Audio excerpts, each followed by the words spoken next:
Well, hi there, everyone. This is Dr. Shoto with this week's video introduction to week number 4 of our class in Principles of Patient and Staff Education. Once again, a very active and a very good week of discussion this week. You've been pretty busy.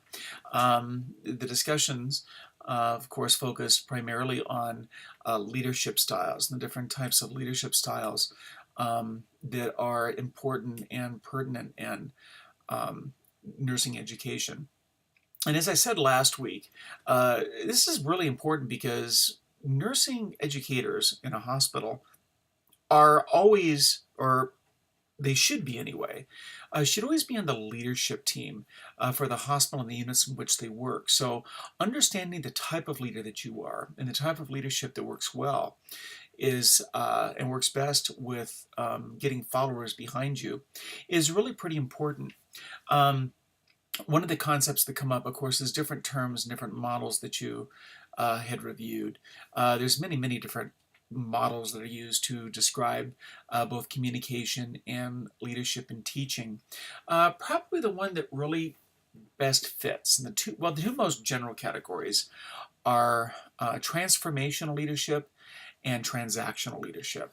Transformational leadership is many of you found a lot of articles on transformation, and it's kind of sort of almost become a buzzword when it comes to leadership, because transformational leadership is that to summarize, it's sort of a charismatic person, a person that can deliver their passion and get people behind them with the same passion that they experience about the things that they are leaders in. You think about, a lot of people would look at people like, Barack Obama would probably be a good example, a commonly cited example of somebody who's a transformational leader.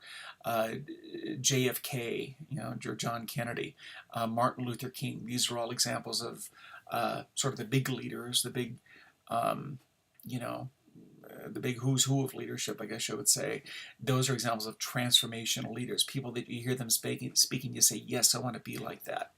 And so that is really the kind of leader that we really strive to be usually in education, because we want people to be excited about it. We want people to be behind us. And that contrasts with something called a transactional leader. A transactional leader is important also. Being, just because somebody is a transactional leader does not necessarily mean they aren't an effective leader. But a transactional leader is more of like an effective manager, somebody that manages their time and manages other people. When you think of a good manager, it's somebody who can keep the unit well organized and make sure that they're their files are all in order, and that everybody's CEUs are collected, and they're really good at going out and sort of keeping all that stuff going. They're the doers of the world, kind of like a good military leader kind of a person. And that's an important leadership style as well. And there's other different leadership styles that kind of go within that, or different leadership traits that kind of move back and forth to that. There's a whole theory of leadership called the full range leadership, which is a person that goes from being, they're both transformational and transactional, and they can kind of sort of shift and have contingency leadership depending on the particular situation that they're in. So that's why that was an important discussion this week. And of course, everybody should have submitted, or will be submitting tonight, as I record this on Sunday night, your leadership papers. I will be reviewing those, and it should have you feedback on those by the end of next weekend. It takes me a while to go through those. And this is a big class. I have 22 students, and so there's a lot of papers to go through.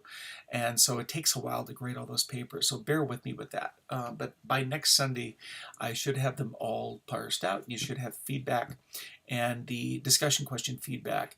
And by the way, really good discussions, by the way. Everybody, I think, really scored pretty well in discussions. I should have that feedback to you sometime, probably by midweek or so, maybe by Thursday. This week, we're talking about another important topic that is important in patient education in particular, which is literacy. Something we usually don't think about. Well, we educators think about it all the time, but usually people at the bedside don't really think about it too much.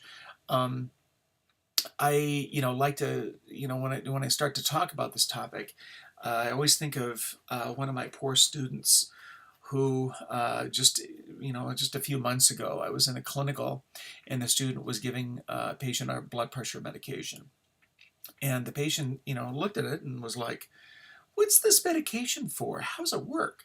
And the student was like, "Oh," of course, the student just all excited got this question and started talking about, angiotensin and channel blockers and, all this stuff right out of the Davis drug guide, right out of the hospital formulary. And the patient was just like, huh? Had no clue what the patient was talking about. And so sometimes, less information is more. And so, we went and found some information for this patient, kind of written at that 10th grade level, where the patient can sit down and read it and sort of understand it kind of in layman's terms, the kind of information you get like from WebMD or something.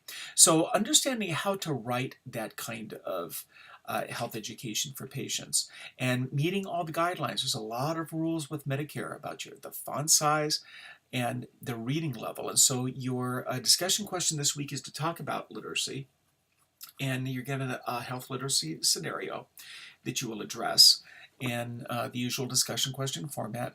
And then you have your readability and patient education material assignment, where you're going to be developing some patient education